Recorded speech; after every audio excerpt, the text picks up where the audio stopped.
Hello and welcome to episode 42 of the Knotted Knits podcast.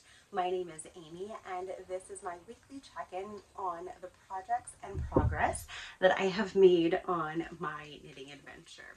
Today is Friday, April 11th, and I have a few repeat projects to chat with you about on this episode, as well as some future cast-ons. The knitting content on this episode is going to be really short. So to make the episode a little bit longer, I have pulled out yarn for the next 3 projects that I plan on casting on, and we'll chat about those in this episode.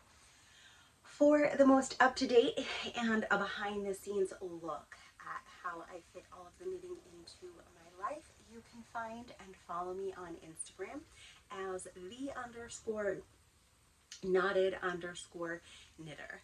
There will be show notes listed in the description box below, which will have the patterns, yarns, dyers, bag makers listed with links to their website. Question to ask as you're watching the episode is, what are you working on? So if you'd like to share, leave that in the comments below. It's always nice to see what you guys are working on while you watch the podcast. So thanks again to anyone who is a returning viewer, and if you are new here, welcome. I hope you enjoy this episode. I do have one finished project which you are not going to see this week because it is on the blocking mats. So the test knit sweater that I have been working on for Alicia Plummer is finished. The project bag by Tanny Casey is just about empty. I still have a skein and a half, I would say, maybe a full skein. That is what I have left after knitting this sweater. Once it is dry and we are closer to the pattern being released, I will do a full review on that pattern. The yarn that I used for the sweater, one more time, was Autumn House Farm, which they are in Pennsylvania and can be found on Facebook. And I'm really happy that sweater is done.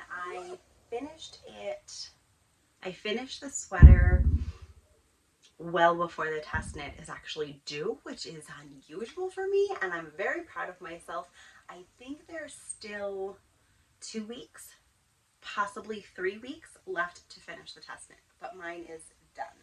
As I had said in one of the last episodes, that is the project I really wanted to focus on. Another project that I have put just a little bit of time on has been my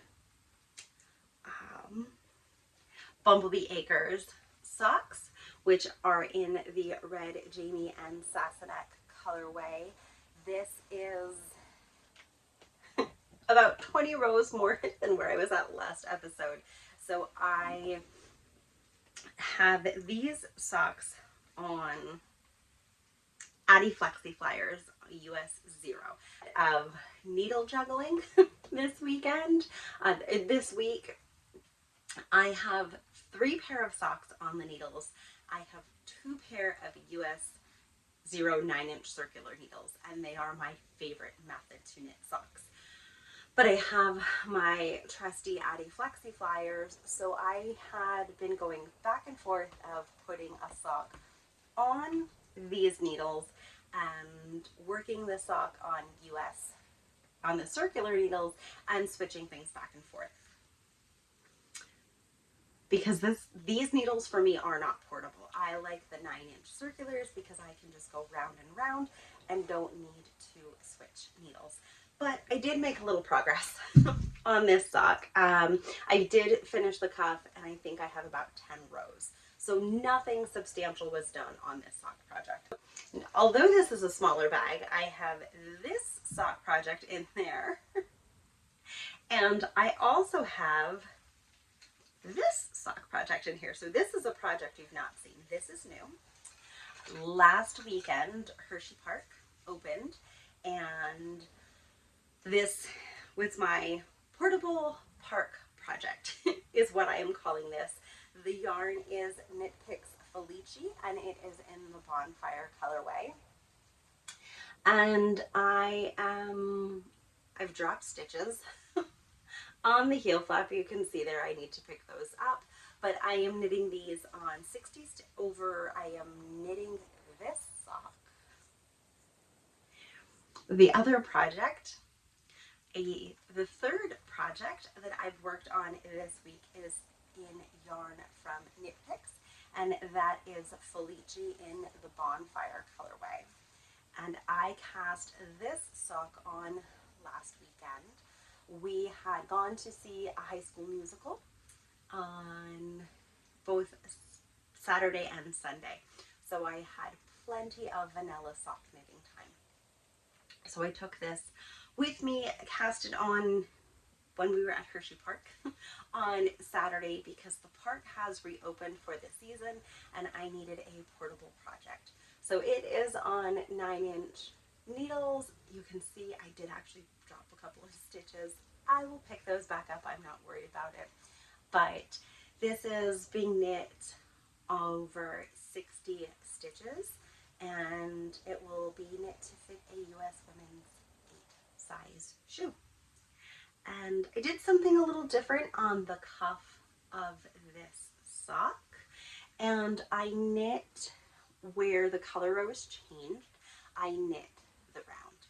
I did not knit and purl the 2x2 ribbing just to give it that nice clean color change in there.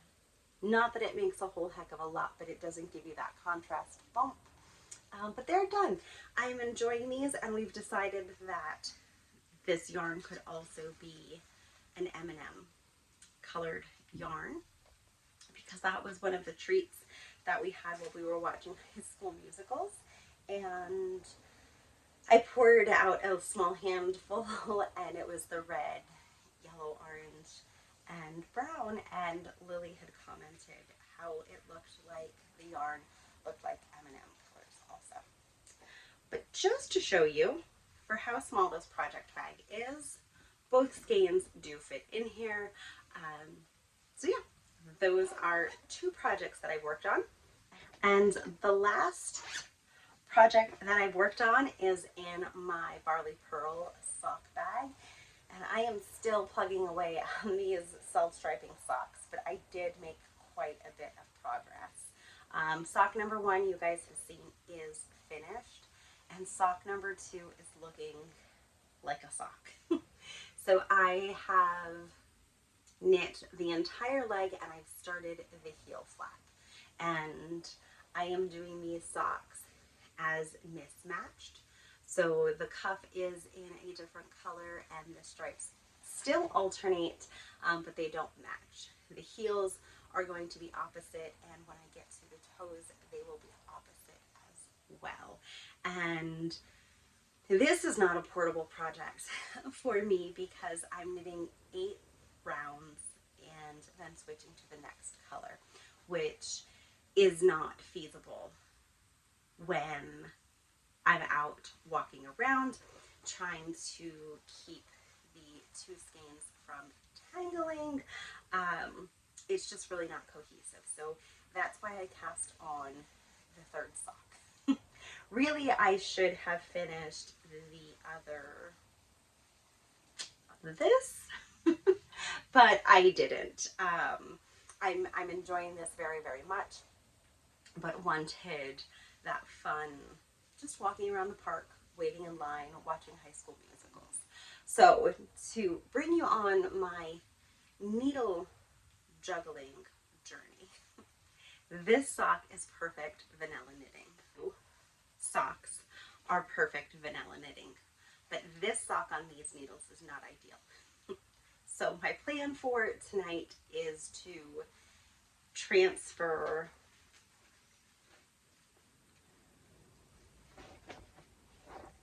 this sock on to these needles and have this sock on 9-inch circulars to be able to take this sock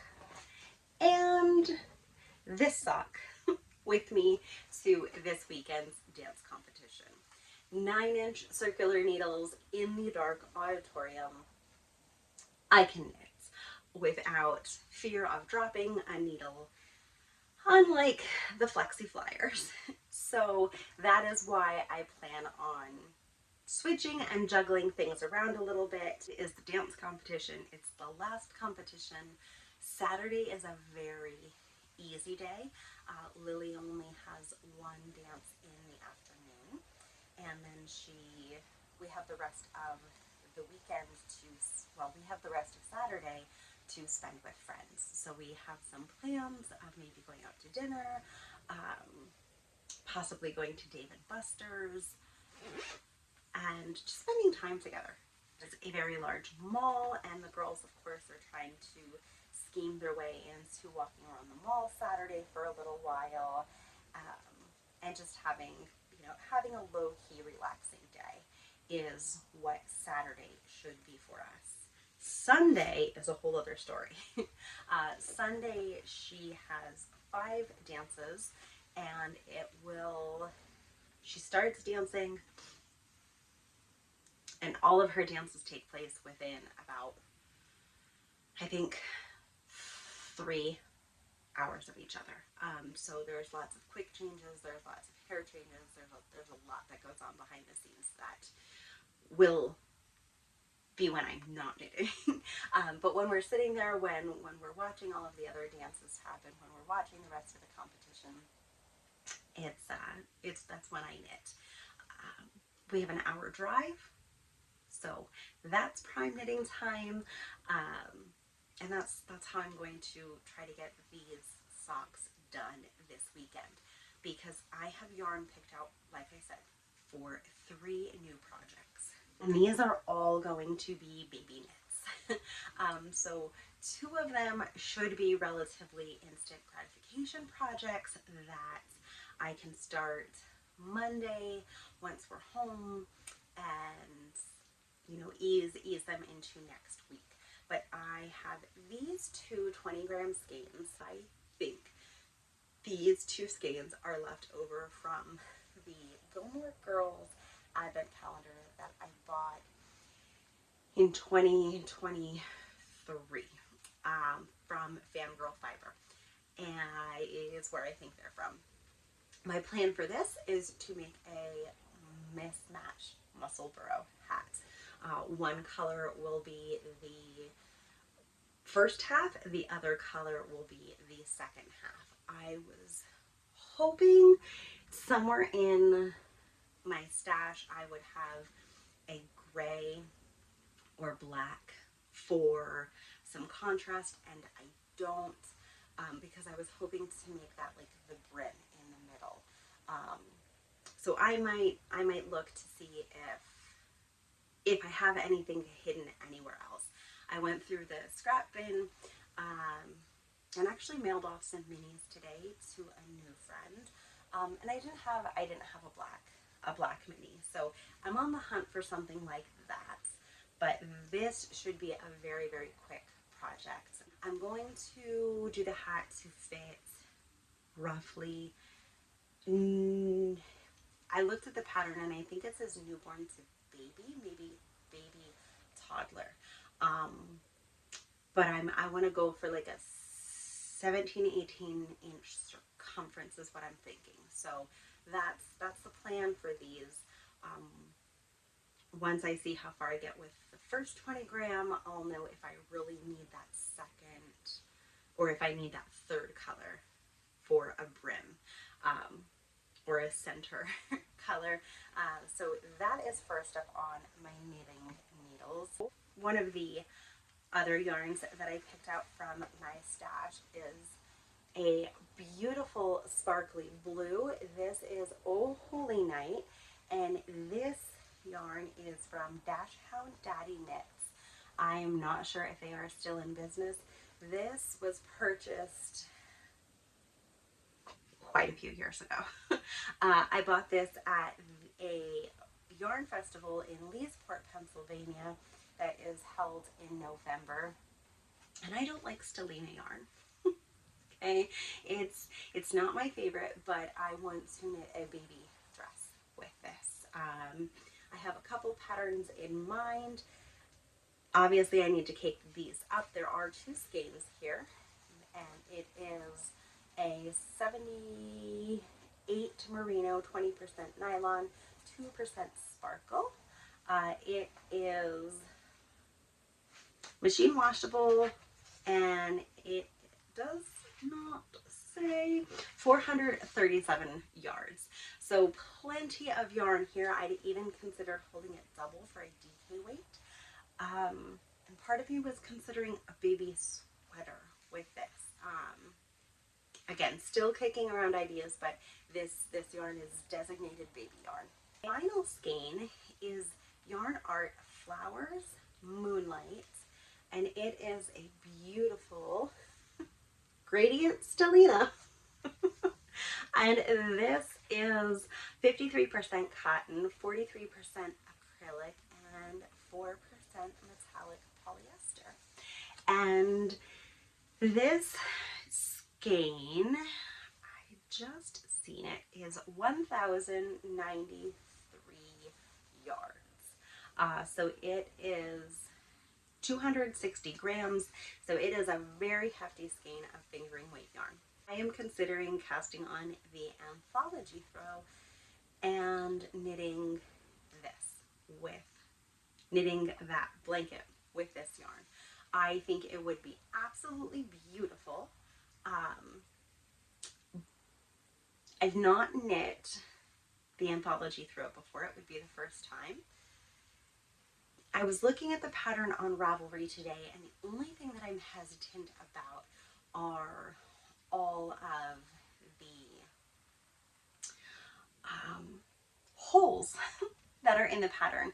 I understand the need for the increase rounds, but I liked the habitation throw where it's knit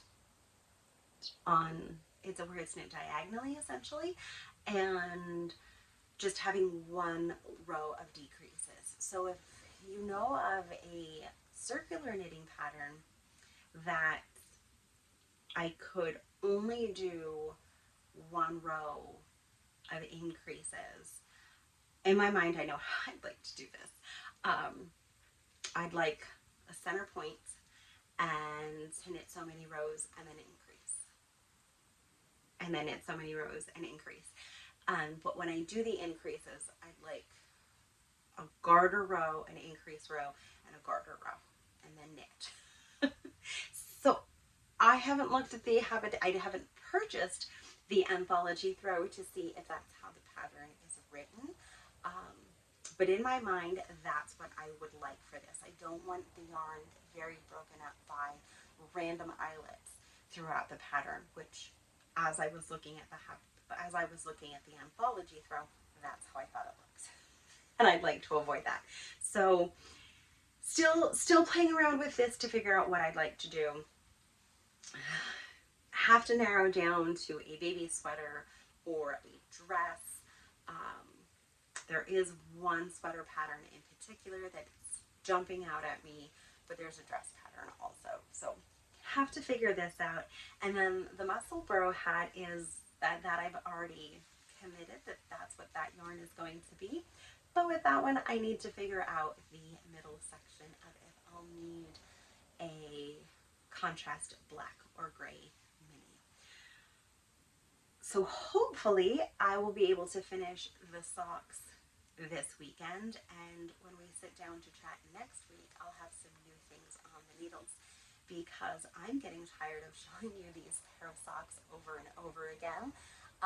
So glad this sweater is off of the needles, because that would have been another redundant review of my progress on that. But it's downstairs blocking, and I'm really happy to have that off of the needles. So for the rest, let's just chat about life updates. And I've already mentioned how we have the dance competition this weekend. So that really covers the whole chunk of the weekend and what I did, over the past week. It's all just that normal work-life balance and fitting knitting in, I have started to rewatch and watch The Resident on Netflix. It's been a little while since I watched it, and I actually never finished the series, but I do like medical dramas, so I had seen the first, I think possibly the first 2 seasons. I know for sure. I'm in the second season now, and all of that I'm remembering having seen those episodes before. I don't remember if I watched the third season, but there's 5 seasons in the series, so I'm watching that. I started to watch the most recent season of The Handmaid's Tale, and I enjoyed the 3 episodes that were released for that.